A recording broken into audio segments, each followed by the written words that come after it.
The call came at 6:47 in the morning, which was how Lily Harte knew it was bad. Her phone buzzed against the nightstand with a number she recognized, the placement agency, Meridian Executive Staffing, the kind of firm that prided itself on never calling before 8, unless someone had already been fired. She picked up on the second ring, sitting up in the dark of her studio apartment on the edge of Midtown, and listened, while the coordinator on the other end explained the situation in the careful, apologetic tone of someone who had learned not to editorialize. Ethan Cole, CEO of Cole Industries, had terminated his third executive assistant in 31 days. The most recent had lasted exactly 9 working days before sending a resignation letter that the coordinator described, with impressive restraint, as detailed. The board meeting was at 2 o'clock that afternoon. Cole needed someone in the chair by 9. Was Lily available? She said yes before the coordinator finished the question. She had been available for 6 weeks, ever since she closed the Hargrove case, and her supervising partner at the mediation firm told her, with genuine regret, that her next assignment required cover she did not yet have in place. The assignment was Cole Industries. The target of the investigation was someone inside the company's executive structure, someone with enough access to move assets quietly, and enough standing to do it without triggering the automatic oversight protocols. The company's legal team had spent 2 years designing. Lily needed to be inside.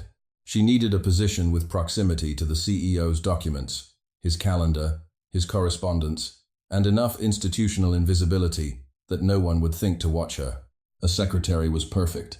She dressed carefully that morning, choosing exactly wrong. A gray blouse ironed but not pressed. Sensible shoes. Hair pulled back in the kind of style that suggested efficiency without ambition. She checked her reflection in the bathroom mirror and felt the familiar settling sensation of the work beginning the way she had learned, over 8 years of investigative mediation, to put Lily Harte the person into a small, quiet room inside herself and let Lily Harte the instrument step forward in her place. The lobby of Cole Tower on 6th Avenue was all black marble and recessed light, the kind of entrance designed to communicate that the people who worked here had already decided they were better than you. The security desk logged her name. A junior assistant named Marcus met her at the elevator bank, with the expression of someone who had recently survived something and was still processing it. "He's been in since 5, Marcus said, which was not the greeting Lily had expected. "He has a full brief on the Sanderson acquisition on his desk that he hasn't signed off on, and the Hong Kong call starts at 8:15. And Marcus paused, searching for words, he has opinions about coffee." "How does he take it?" Lily asked. "Black. But the problem isn't the coffee. The problem is that he timed the last assistant on how long it took her to bring it from the kitchen." Lily looked at him. He timed her. With his phone. She took a breath through her nose and smiled pleasantly. "I'll figure it out," she said, and meant something by it that Marcus did not need to understand. The executive floor was quieter than the lobby, which was the kind of quiet that came not from calm, but from people trying very hard not to make noise. 3 people were already at their desks at 7:12 in the morning, none of them looking up when Lily stepped off the elevator. She found the executive assistant's station, a desk positioned at a 45-degree angle to the CEO's office door, close enough to intercept and far enough to be ignored, and set her bag down and oriented herself. The door to Ethan Cole's office was glass from the midpoint up, frosted at the edges, clear in the center. She could see him through it without appearing to look. He was standing behind his desk, not sitting a man in his late 30s. Dark suit, no jacket yet, sleeves rolled to the forearm, reading something on a tablet, with the focused stillness of a person who had trained himself not to waste motion. He was, she noted, exactly as the photographs in the case file suggested. Controlled, precise, and thoroughly convinced of his own capacity to see clearly. He was wrong about that too, but she would get to it. The Hong Kong call started at 8:15 and ran 12 minutes over, during which Lily acquainted herself with his calendar, his pending correspondence, the acquisition brief Marcus had mentioned, and a discrepancy in the board meeting agenda that made her stop and read the relevant section twice. Item 6. On the agenda, referenced a vote to ratify an amendment to the company's shareholder trust structure. The amendment itself was not attached to the agenda. It was a small thing. It could have been an oversight. But in the context of what she had spent 6 weeks reading in the Hargrove documents before she was sent here, it was the kind of small thing that tended not to be an oversight. She flagged it, not visibly, She made a note in the plain paper notebook she carried everywhere, and wrote 2 words that she would understand later, and no one else would think to read. Ethan Cole came through his office door at 8:31 and stopped when he saw her. He looked at her the way she had expected him to. A rapid, comprehensive evaluation that reached a conclusion in under 3 seconds. She could read the conclusion on his face as clearly as if he'd spoken it. She was not what he was used to. She was not what he had asked for. She was someone he would tolerate until he could get someone else.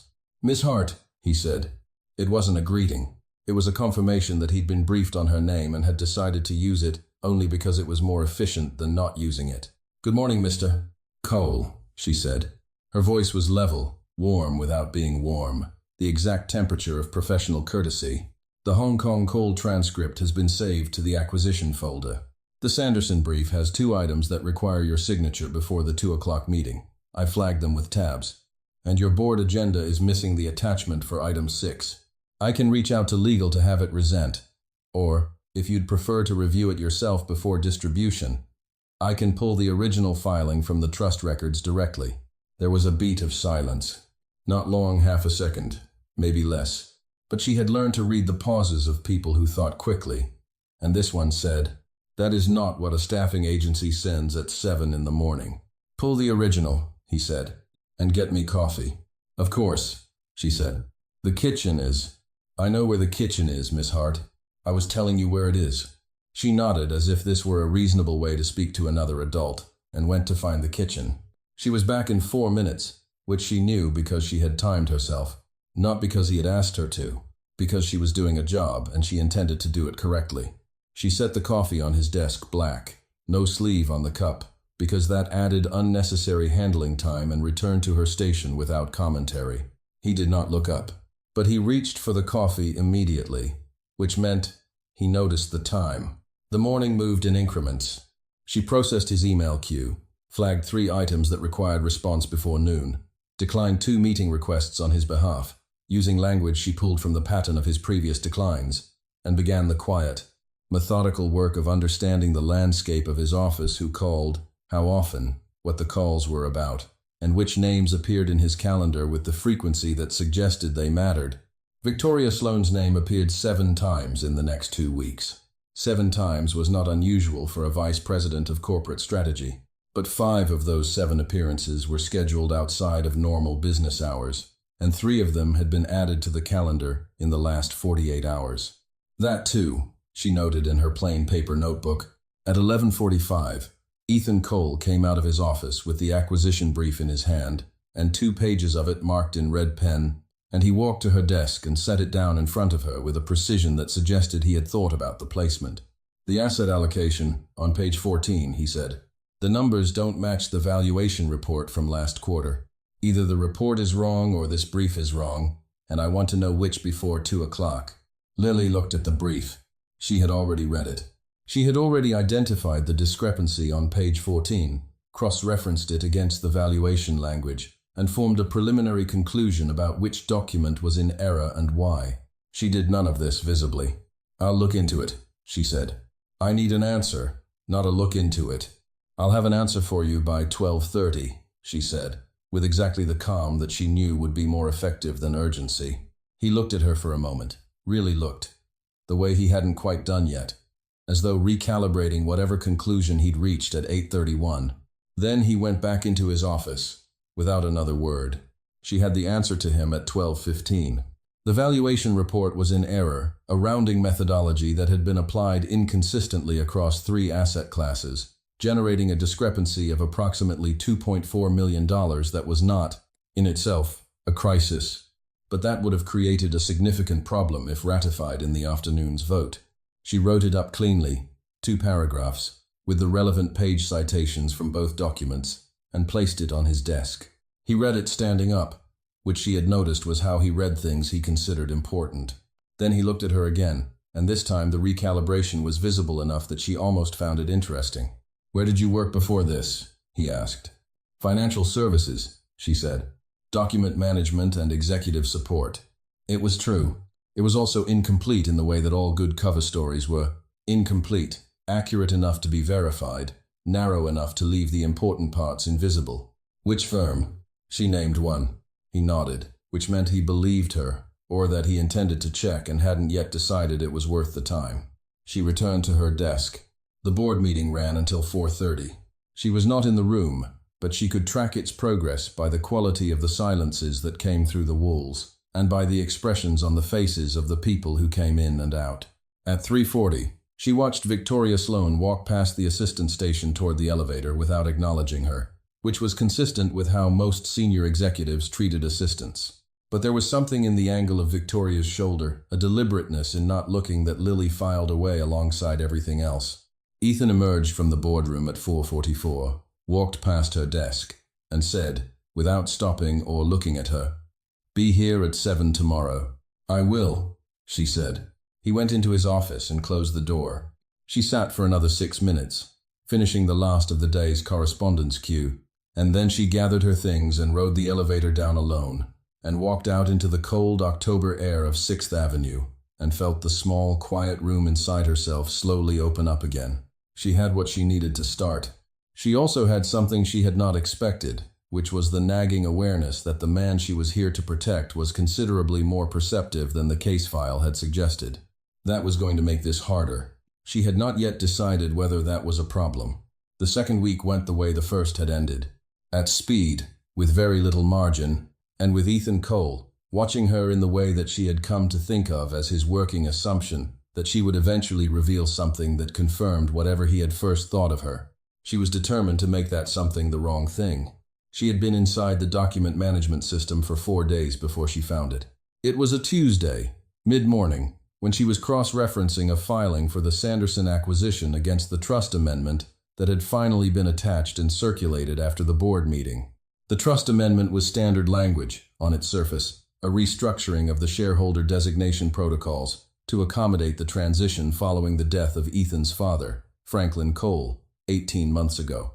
The original trust had been designed to keep the majority of Cole Industries shares within a family control structure.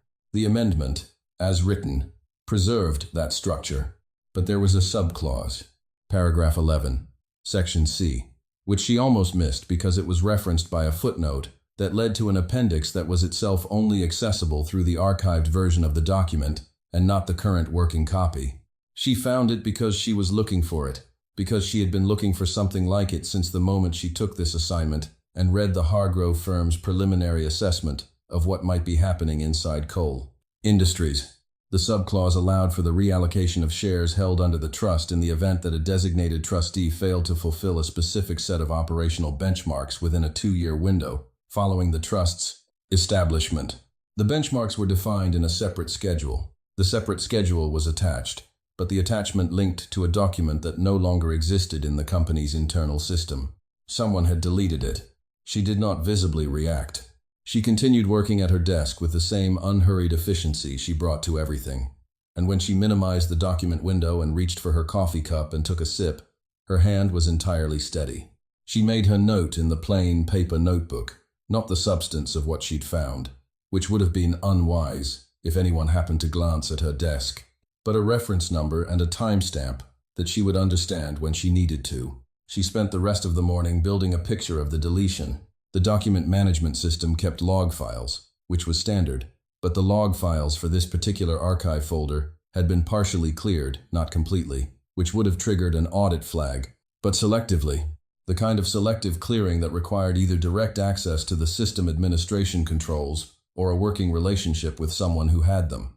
Victoria Sloan had a working relationship with the company's IT director. Lily had learned this from the calendar 3 meetings in the last 2 months, all scheduled under a project title that corresponded to a database migration that had been completed 6 months ago. She did not have enough yet. She needed the deleted schedule, or a copy of it, or a record of what it had contained. But the log files gave her a direction. It was at 1 o'clock that Ethan called her into his office. She walked in with her notebook and stood at a reasonable distance from his desk while he finished reading something on his monitor. The office was large and ordered in the way that suggested someone had imposed the order deliberately and maintained it with effort. No papers out of place. No personal items visible except a single framed photograph on the credenza that she had catalogued in her first hour. Him and a woman she did not recognize, somewhere that looked like the Berkshires, taken several years ago, judging by the quality of the light and the slightly different line of his jaw. "I need you to send the Q3 restructuring summary to Marcus Chen at Hargrove Capital," he said, reading a name from his monitor. "Standard NDA wrapper. Executive distribution only." The name Hargrove landed on her with the particular weight of something she had been trained to notice but not react to. Hargrove Capital was a separate entity from the Hargrove mediation firm she worked for, but they were connected, family money, the same founding generation, a relationship that was not public, but that she knew about from the internal briefings she had received before going undercover. If Ethan Cole was in contact with Marcus Chen at Hargrove Capital, it meant something. She wasn't sure yet what. "Of course," she said. "Should I use the standard distribution channel or the secure portal?" He turned from the monitor and looked at her. "Use the portal," he said, "and flag it for my review before you send." She nodded and turned to go. "Ms. Harte." She turned back. "The NDA wrapper for external distribution," he said. "It's in the template folder under Legal. The most recent version is dated March. Use that one, not the one from last year." "The March version," she said. "Got it." She went back to her desk and sat down, and spent exactly 30 seconds, allowing herself to process what had just happened. He had given her a specific instruction about which document version to use, an instruction that was either genuine efficiency or a test. She knew this because the March NDA template had a minor technical difference from the previous version, one that would matter only to someone with enough legal training to recognize it. If she used the correct version without being told why it mattered, she would reveal knowledge she shouldn't have. If she used the wrong version, she would appear incompetent. If she used the correct one and asked a clarifying question that showed she understood the distinction, she would reveal something different again. She used the March version and asked no questions, and flagged it for his review, and let the moment pass like all the other moments she was letting pass, which was its own kind of accumulation. Victoria Sloan came to the executive floor at 3 o'clock. She was, in person, more compelling than the photographs in the case file had prepared Lily for a woman in her mid-40s, who wore authority the way some people wore expensive clothes, as though it were simply the appropriate material for the weather. She walked through the open space of the assistant area without acknowledging it or the people in it, which was not rudeness so much as the complete irrelevance of that space to her mental map of the floor. She went straight to Ethan's office, knocked once, and went in before he responded. Lily watched this from her peripheral vision and did not turn her head. She could hear them through the glass. Not the words, the door was solid enough to prevent that, but the shape of the conversation. His voice measured and occasional, hers more fluid, more confident. The cadence of someone making a case rather than exchanging information. At one point she heard him laugh, which was the first time she had heard him laugh in the 8 days she had been in this building. And it was a different sound than she would have predicted, not polished, not performed, briefly, and genuinely amused. She made herself look at the document in front of her.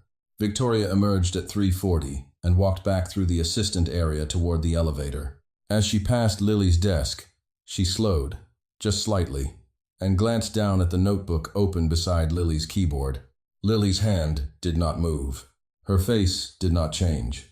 The notebook was open to a page of routine calendar notes, the reference numbers she used for the document trail written in a shorthand that looked like formatting to anyone who didn't know what they were looking at.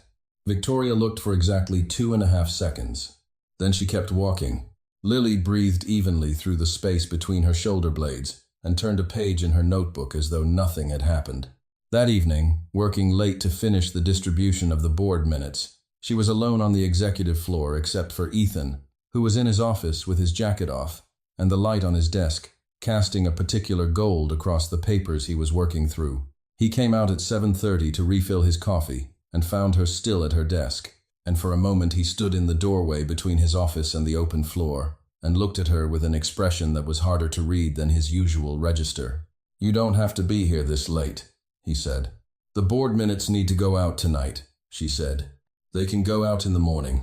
Your calendar shows a 7 o'clock call with Singapore tomorrow, and the board members will want the minutes before that. Tonight is cleaner." He was quiet for a moment. "How long have you been doing this kind of work?" he asked. It was not a hostile question, which was new. She chose her answer carefully, threading between the true and the usable. "Long enough to know that the small things create the problems," she said. "People focus on the strategy and the big decisions, and the small things pile up and become the crisis."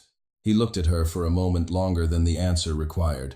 "My last 3 assistants," he said, "would have told me it wasn't in their job description to stay past 6. "Was it in their job description?" she asked. Something shifted at the corner of his mouth. It was not quite a smile. "No," he said. He went back into his office.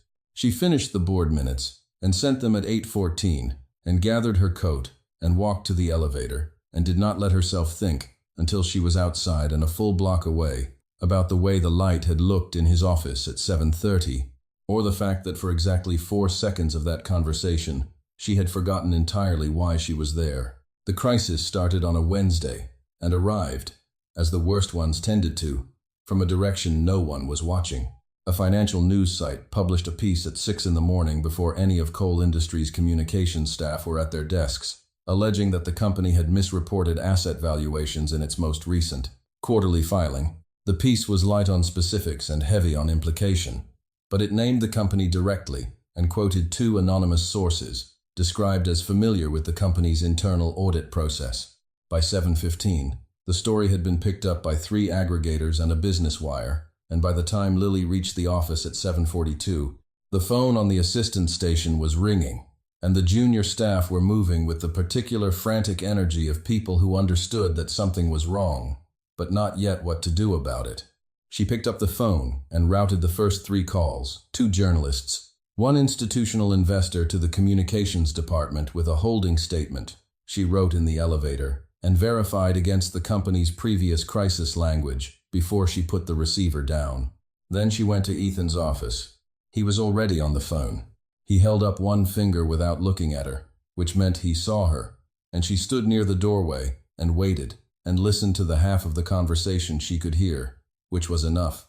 He was talking to the company's outside communications council, and the council was apparently recommending a formal written statement, and Ethan was apparently not satisfied with that recommendation.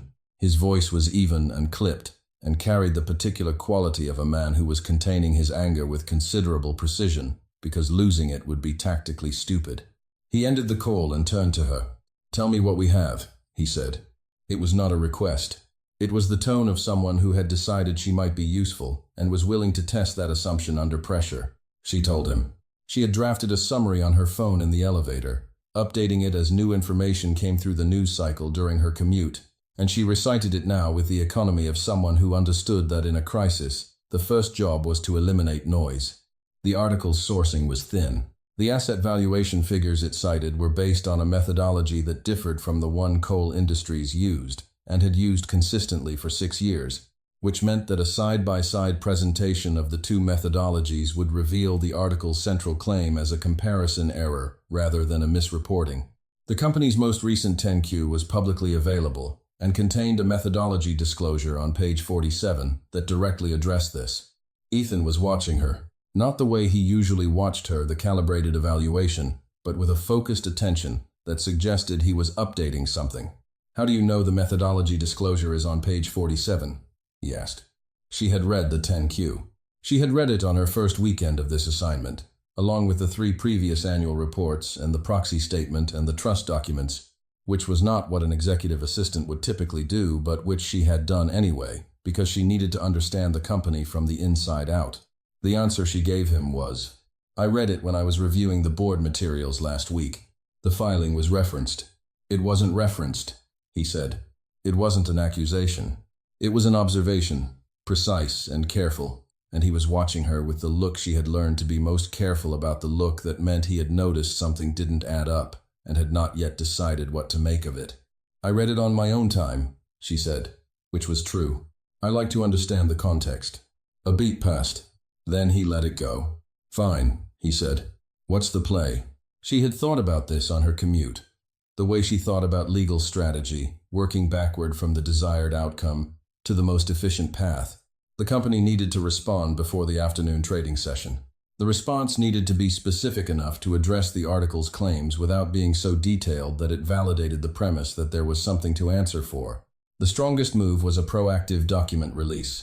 The methodology disclosure, the audit committee minutes from the most recent review, and a brief technical memo from the CFO, explaining the comparison error.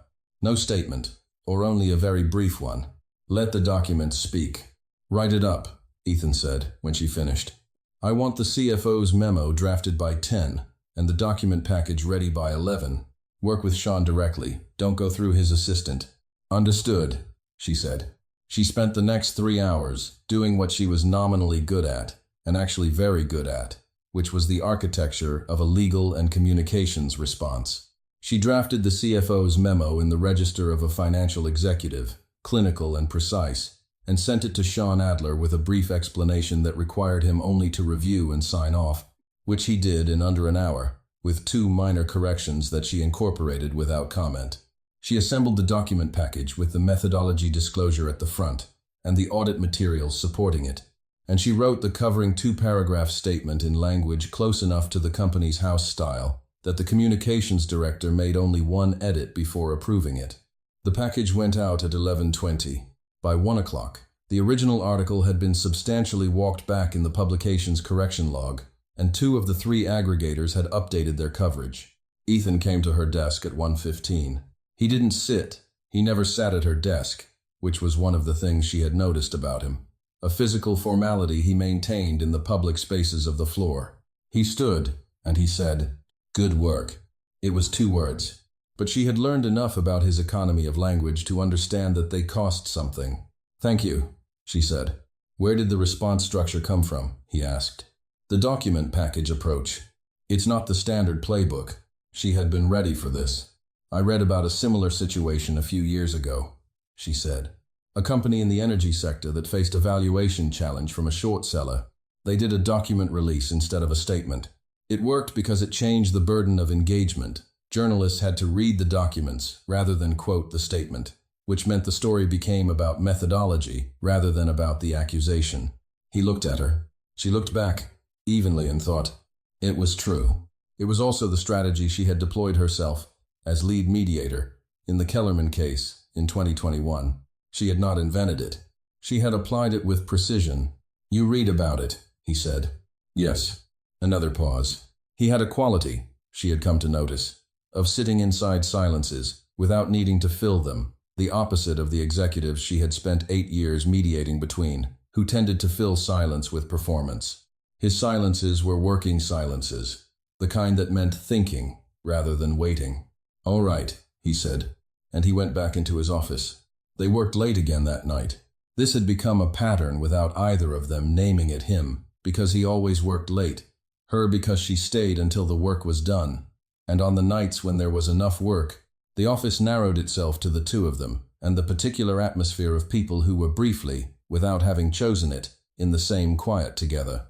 At 8 o'clock he came out of his office and leaned against the edge of the partition that formed one wall of her station, and he had a cup of coffee in his hand that he had made himself, which was the first time she had seen him do that. He didn't offer her any, but he also didn't leave. "The thing about my father," he said, and then stopped. She waited. He looked past her at the window, at the lights of Midtown distributed across the dark in the particular geometry of a city that had forgotten what darkness was. "He was the smartest person I knew," he said, "and he made the worst decision of his life 6 weeks before he died because he trusted someone he'd known for 20 years over the numbers in front of him." He paused. "I decided after that to trust the numbers." She understood that this was not a casual disclosure.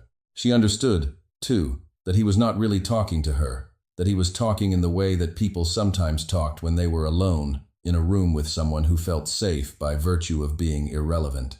She was, to him, the assistant, the furniture, the person he had not yet decided how to categorize. She felt something move in her chest that she did not want to name. "The problem with trusting only numbers," she said, carefully, "is that the people who want to deceive you are usually very good at controlling which numbers you see." He looked at her. This time the look was different from all the others, not evaluating, not recalibrating, but something more direct, something that made the surface of the air between them feel subtly altered. "Is that something you read about too?" he said. There was no edge in it. It was almost wry. "No," she said. "That one I learned." He nodded slowly, and the moment held for exactly as long as it could before the practical world reasserted itself. His phone buzzed on his desk inside the office, and he pushed off the partition and went to answer it. And she looked back at her screen and breathed carefully through the next 30 seconds, until the temperature of the room returned to something she could manage.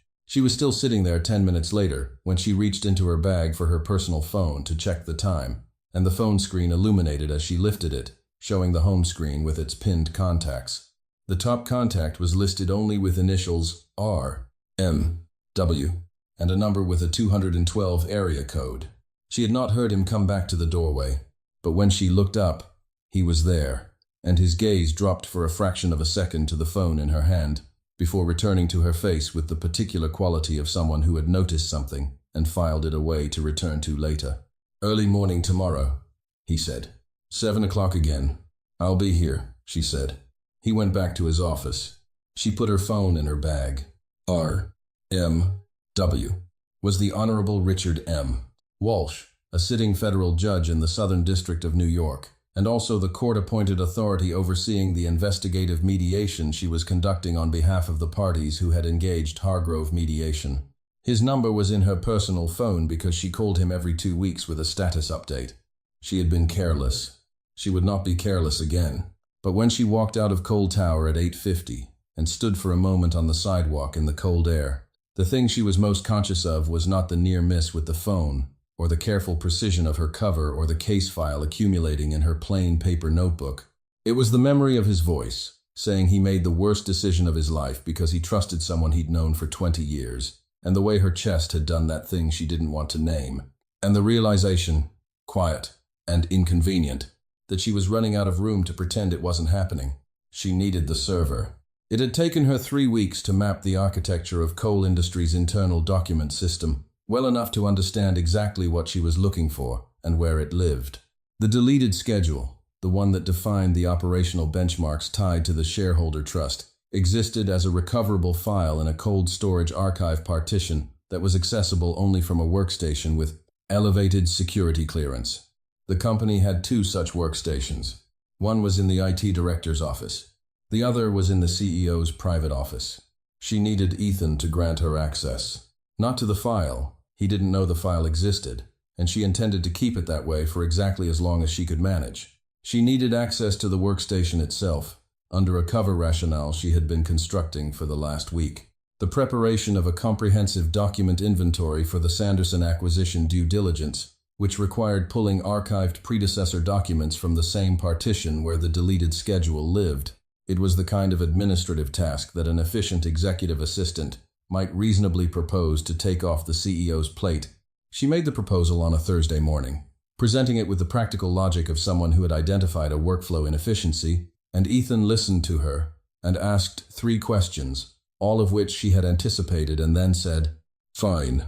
I'll authorize temporary access under your login. Keep the scope to the Sanderson materials."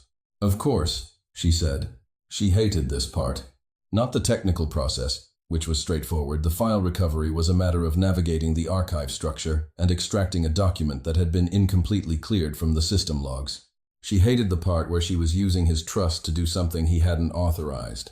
She hated it with a specificity that had been growing for 3 weeks, and that she recognized now, clearly and without the comfort of ambiguity, as guilt. She had not expected to feel guilty about this assignment. She had done investigative work inside 3 other companies over 8 years, and in each case the clear wrongness of what she was uncovering had been sufficient insulation against any discomfort about the methods. But this was different in a way she could not fully explain in professional terms, and could explain entirely in personal ones. Ethan Cole was not what she had been told he was. He was not simply a difficult, isolated man who had built a wall against the world after his father's death. He was someone who had built the wall because the alternative, the openness that his father had trusted, and that had cost him everything, seemed to him like the definition of recklessness. He was trying, in his rigid and exhausting way, to be careful, and she was inside his careful, using it against him. She recovered the file on a Friday afternoon, in a window of 23 minutes while he was in a meeting with the CFO, 2 floors down. She copied it to a secure external drive she wore on a lanyard under her blouse, and she restored the archive exactly as she'd found it, and she sat back down at her desk and processed the afternoon's correspondence as though nothing had happened, and she was very, very still inside. The file confirmed everything she had suspected, and provided 2 things she hadn't: a copy of the original benchmark schedule, which defined performance targets that had been quietly made impossible to achieve through a series of board-level decisions Victoria Sloan had shepherded through over 18 months, and a chain of internal communications that linked Victoria directly to the IT director and to the law firm that had drafted the trust amendment language. It was, taken together, a case. Not a perfect case. Not yet. She needed one more supporting document. A wire transfer record from an external account that she would need to subpoena through Judge Walsh, but it was enough to go to the court with a preliminary injunction filing before the next board meeting in 2 weeks. She should have felt relief. She felt, instead, the onset of something she recognized as dread. She called Judge Walsh that evening from her apartment and gave him the update, and he told her what she had expected him to tell her, that given the timeline and the nature of the evidence, she should prepare to present at a preliminary hearing no later than the following Friday, which meant Ethan would know everything by the end of next week, which meant she had, at most, 7 days left in the building before her cover became her history. She told herself she was ready. She had always known this was temporary. It was a job. It ended. She went to work the next morning and did not think about any of it, and was succeeding at this with reasonable discipline when, at 10:47 on a Monday, Victoria Sloan walked onto the executive floor and went straight past Lily's desk and into Ethan's office without knocking. Lily heard the door close. She did not hear voices. The frosted glass showed 2 figures, one moving, one still, and then the still one moved. And the quality of that movement, even filtered through frosted glass, had a different weight to it than anything she had seen from Ethan in the 5 weeks she'd been here. The door opened at 11:04. Victoria came out first, walking with the deliberate lightness of someone who had just done something she had been planning for a long time. She glanced at Lily on her way past, and this time the glance was not the 2.5-second appraisal from 3 weeks ago. It was something else. Something that said, "I know, and he knows, and you know I know." Ethan came out of his office 1 minute later. He stood in the doorway and looked at her, and the expression on his face was not anger. It was something harder and quieter. The expression of a man who had been prepared for betrayal by years of expecting it, and had still, somehow, been surprised. It was the expression of a wound. "Close the door," he said. She walked into his office and closed the door behind her, and stood in the middle of the room with her hands at her sides, while he stood behind his desk and looked at her, as though he were doing the work of deciding what she was from the blast. "Beginning. All of it. Every day. Your name is Lily Harte," he said. "Yes. You are a licensed mediator. You have a law degree from Columbia, and you have been doing investigative work for corporate litigation clients for 8 years. You are not an executive assistant." He said each sentence separately, with brief pauses between them, the way someone delivered facts when they needed the facts to be real before they could respond to them. "No," she said. "I'm not." The pause that followed was the longest silence she had ever sat inside with him, and she had sat inside a number of them. "How long?" he said. "Since the first day." He turned away from her.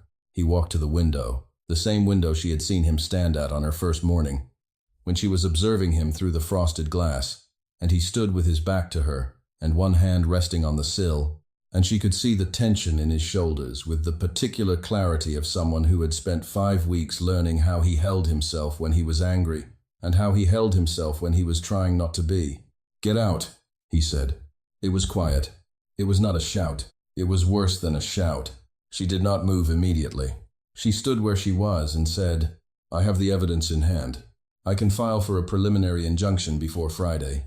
If you let me explain what I found, you will understand what is about to happen to your company, and you will have the opportunity to respond before Victoria executes the final phase of the transfer." I said, "Get out, Miss Harte." "The shareholder trust has been structured to fail," she said, and her voice was level and did not shake, which she was grateful for. "The benchmark schedule that defines the performance criteria has been made impossible to meet. When you miss them, and you will miss them, because the targets were set to ensure that the trust provisions trigger an automatic share reallocation. Victoria has a buyer. The transition can be completed in a single board meeting. You have until Friday before she moves." He turned around. His face was not what she expected. She had expected anger, the controlled, cold variety she had seen him deploy in other contexts. What she saw instead was a man in the process of rearranging a very large number of things simultaneously, and doing it while also trying, with some difficulty, not to show her that the rearranging was happening. "You're telling me," he said, "that you spent 5 weeks lying to me." "I spent 5 weeks protecting you," she said. "I know the difference is hard to see from where you're standing." "Get out," he said again. "Quiet. Final." She went. She walked to her desk and collected her bag and her notebook and her coat, and she walked to the elevator and pressed the button and stood in the corridor with the back of her neck very warm and her hands entirely still. The elevator doors opened. She stepped in. She pressed the lobby button on her phone. Before the signal dropped in the elevator shaft, she opened her contacts and pressed the number for R.M.W. and waited for him to answer. He picked up on the third ring. "I'm ready to file," she said. The injunction hearing was scheduled for 9 o'clock Friday morning in the Southern District Courthouse on Pearl Street, and Lily had been awake since 4. She spent the dark hours before dawn going through the filing one more time, not because it needed revision.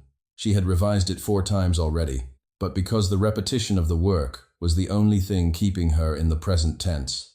The evidence package was complete.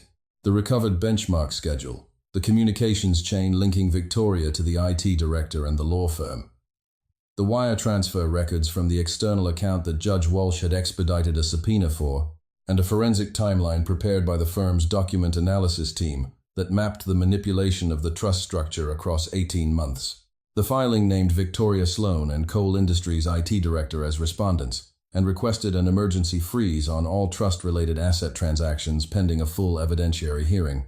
She had also, that morning, received a letter from the State Bar's Office of Professional Responsibility, informing her that a complaint had been filed, alleging that she had engaged in deceptive conduct in the course of her professional work. Specifically, that she had misrepresented her identity and professional role while obtaining access to confidential company documents. The complaint named Ethan Cole's law firm as the filing party. She read the letter twice and set it on the kitchen table, and made coffee and did not call anyone, because there was no one to call at 4 in the morning who would have told her something she didn't already know. The Bar investigation was a risk she had documented at the start of this assignment. She had accepted it. The method she had used required going undercover, and going undercover in a professional context carried this risk. And she had decided that the harm being prevented was sufficient justification for the risk. She believed that, still, she was also very tired, in a way that had nothing to do with sleep. She was at the courthouse by 8:15. The hearing room filled by 8:50. Victoria Sloan arrived with 3 lawyers, which was 3 more than Lily had, because Lily was representing the mediating authority of the court and not a private party, and appeared alone at the respondents' counsel table with her evidence package and her notebook and the particular quality of stillness that she had spent 8 years learning to bring into difficult rooms. Victoria looked at her from across the room with an expression that was, Lily thought, genuinely contemptuous, not performed, not strategic, but the authentic contempt of someone who had never once considered that the quiet woman at the assistant's desk had been the most dangerous person in the building. Judge Walsh took the bench at 9:02. The next 3 hours were, in the technical sense, the work she had been trained to do, and had done well for 8 years. She presented the evidence methodically and without drama, and she answered the questions from Victoria's legal team with precision, and when Victoria's lead attorney attempted to introduce her undercover conduct as a basis for excluding the evidence, she was ready with the counter-argument and the precedent and the specific provisions of the court's authorizing order that had permitted the investigative method in the first place. The attorney was good. She was better. But Victoria herself was the variable Lily had not fully accounted for. At 11:40, when the hearing was moving toward the judge's preliminary determination, and it was clear from the quality of his questions which way the ruling was going, Victoria Sloan stood up from her chair. Her attorney touched her arm. She did not sit down. "Your Honor," she said, and her voice was, even now, composed in the way that Lily recognized as the genuine article, not performance, but the real control of someone who had spent decades being the smartest person in the room. "I want to address the court directly." The judge allowed it. Victoria spoke for 7 minutes. She did not deny what the evidence showed. She did not attempt to reframe the transfer scheme as a misunderstanding or a procedural dispute. Instead, she did something that Lily, in all her preparation, had not anticipated. She explained. She explained that Franklin Cole had promised her, in the last months of his life, a position of genuine leadership within the company. He was building a promise she had believed, a promise that his death and his son's rigidity had made impossible to keep. She explained that she had watched Ethan Cole dismantle the work she had done to save the company in the year after Franklin's death, replacing it with a system of control, so absolute that no one could contribute without his explicit direction. She had not been trying to steal the company. She had been trying to take back what she had been promised. It was not, legally, a defense. Judge Walsh would go on to issue the preliminary injunction within 90 minutes of the hearing's conclusion, freezing all trust-related transactions and referring the matter to federal prosecutors for review of the wire transfer irregularities.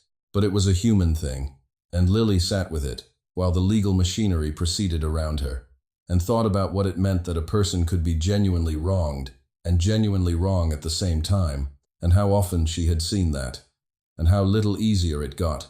She was still sitting at the counsel's table, reorganizing the evidence binders, after the room had mostly cleared, when she realized that Ethan was there. He was standing at the back of the room near the door, in the coat he'd been wearing the day she first saw him come in from outside the dark gray one. Charcoal, slightly too formal for the weather, and he had clearly been there for some time, because his expression had the specific quality of someone who had been watching from a distance and deciding what to do about it. She looked at him across the empty courtroom. She did not say anything. She waited. He walked down the center aisle between the gallery benches with his hands in his coat pockets, and he stopped on the other side of the low partition that separated the gallery from the well of the court, and he looked at her across that partition, as though the few feet of it were a reasonable distance to put between two people who needed it. "The bar complaint," he said. "My attorneys filed it." "I know," she said. "I didn't ask them to." She looked at him. His face was difficult to read, which was familiar, but the difficulty was different now. Before, reading him had been a matter of identifying which kind of control he was exercising. Now it looked more like someone trying to read without his glasses, working harder to see something that should have been clear. "I want them to withdraw it," he said. "That's your decision," she said carefully. Lily. It was the first time he had used her first name. It arrived with the weight of something that had been decided, and then reconsidered, and then decided again. "I need to say something." She set down the evidence binder she was holding and stood straight and waited. "I have spent 3 years," he said, "since my father died, building a company that I could control completely because I decided that was the only way to protect it. I looked at every person around me, and I saw a potential failure point. I thought that was intelligence. I thought I was being careful." He stopped. He looked at the empty judge's bench for a moment, then back at her. "You were in my office for 5 weeks and you saw everything I didn't, and you protected something I wasn't even capable of seeing was in danger, and I threw you out. You found out I'd been lying to you," she said. The reaction was reasonable. "It wasn't reasonable," he said. "It was the same thing I always do, which is decide that I know what something is, and act on that decision before I actually know anything." He paused. "Victoria said my father promised her things. Did you know that?" "I suspected it," she said. "It wasn't in the documents." "He did," Ethan said. He said it quietly, and she heard in it the particular complexity of love for someone who had been both formative and fallible. "He made a lot of promises toward the end. He was frightened, and he was trying to hold everything together, and he made promises he didn't write down because he thought he had more time." He looked at her. "I spent 3 years being angry at her, and I didn't know why she was doing it. I just knew she was." "You couldn't have known," Lily said. She was very careful. "You knew," he said. The statement sat between them. She did not deny it. "I knew the shape of it before I came in," she said. "I didn't know the human parts. The human parts are usually the last thing you find." He looked at her for a long time. The courtroom was very quiet. Through the high windows, the October light came in at the angle that belonged to late morning, the kind of light that had no warmth in it, but made everything it touched very clear.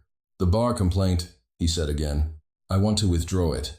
I also want to know, and I understand if the answer is no, I want to know if you would be willing to consult on the transition. Formally, with your actual credentials and your actual name." She almost smiled.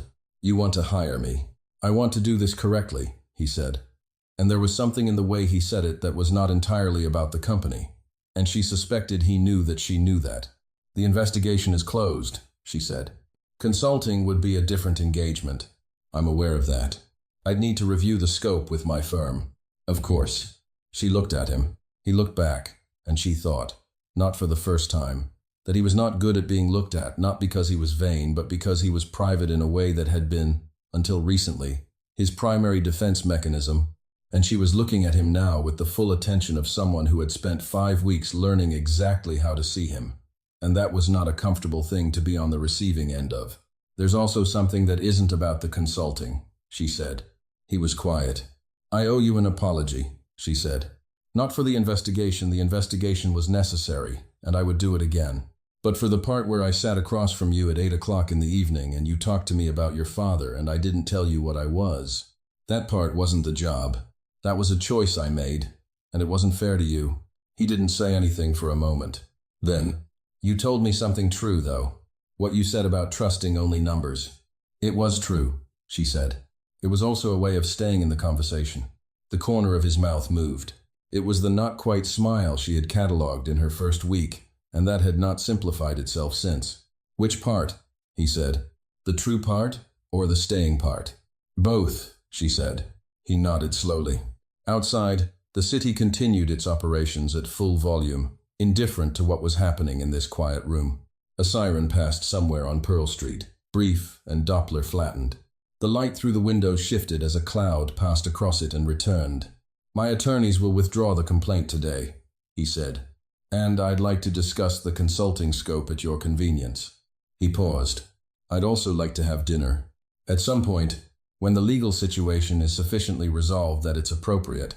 He said the last part with the slight stiffness of someone who had determined what they wanted to say and was making himself say it precisely, which she recognized as the same quality she had watched him bring to every other decision that mattered to him. She looked at him for a moment, and she thought about the plain paper notebook in her bag with its shorthand references and careful timestamps, and she thought about the small, quiet room she had spent 5 weeks keeping herself in, and she thought about the light in his office at 7:30 in the evening, and the way she had forgotten, for exactly 4 seconds, entirely why she was there. When the legal situation is resolved, she said, I'd like that. He nodded. He did not smile. He was not a man who smiled easily or often, and she had stopped expecting it, which was its own kind of arrival at something real. He turned to Gada.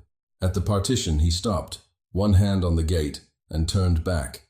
For what it's worth, he said. The coffee. She waited. I stopped timing it after the first day, he said. You were faster than I expected.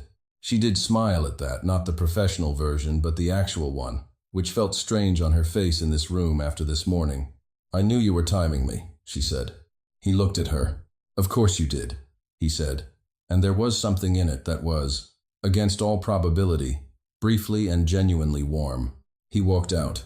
She stood in the quiet courtroom for another minute, and then she picked up her evidence binders and her notebook and her coat, and she walked out into the corridor, and then out through the heavy courthouse doors, into the cold, bright October air of Lower Manhattan, where the city's noise came back all at once, and the light was sharp, and the street was full of people going in every direction with great purpose, and she stood on the steps for a moment, and breathed, and let the work be finished. 3 weeks later, the bar complaint was formally withdrawn. The preliminary injunction held. Victoria Sloan resigned from Coal Industries in exchange for a settlement that her attorneys negotiated over the course of 10 days, and that included, at Ethan's instruction, a private acknowledgement never made public of the verbal promises his father had made. The IT director cooperated with federal investigators and received a reduced referral in exchange for testimony. The trust was restructured by a court-appointed administrator and returned to a form that reflected Franklin Cole's original intent. Lily presented her final report to Judge Walsh and closed the case file. The dinner happened on a Tuesday in November, at a small restaurant in Tribeca that Ethan had chosen with the precision he brought to all his choices. And that turned out to be, she was surprised to find, exactly right. He was not, in a social context, substantially different from the person she had come to know across the partition of a professional one, still measured, still privately careful, still inclined to let silences do work. But he also asked questions, real ones, and listened to the answers in the way she had learned was not common. Attending, following up, allowing what she said to change what he said next. She told him about Columbia. She told him about the Kellerman case, the one whose strategy she had borrowed without attribution during the crisis in October. And he listened and said, with a dryness that was becoming familiar, "You could have just told me." "I could have," she said. "I wasn't supposed to." "That's going to be a recurring theme," he said. "Probably," she said. He looked at her across the table, and it was the same look she had last seen in the courtroom on Pearl Street. Not the evaluating look, not the recalibrating one, but the direct one, the one that cost him something. "I'm glad you stayed late that first night," he said. "With the board minutes." "They needed to go out," she said. "Lily," he said, with the patience of a man who had decided, against his considerable history, to be patient. She met his eyes. "I'm glad too," she said. Outside the restaurant, the November city went on about its business in the dark, and the streetlights put their particular gold across the wet pavement, and somewhere above them, the skyline held its position against the sky the way it always did, certain, lit, indifferent to the small and consequential things happening at street level. She thought it was one of the better things about cities. They gave you room to have the important moments without making a production of them. She thought he probably understood that too, in his own way. She thought there were, in fact, a number of things he understood that he hadn't yet had sufficient reason to say, and that this was, all things considered, not a problem she was in a hurry to solve. She had the rest of it to look forward to.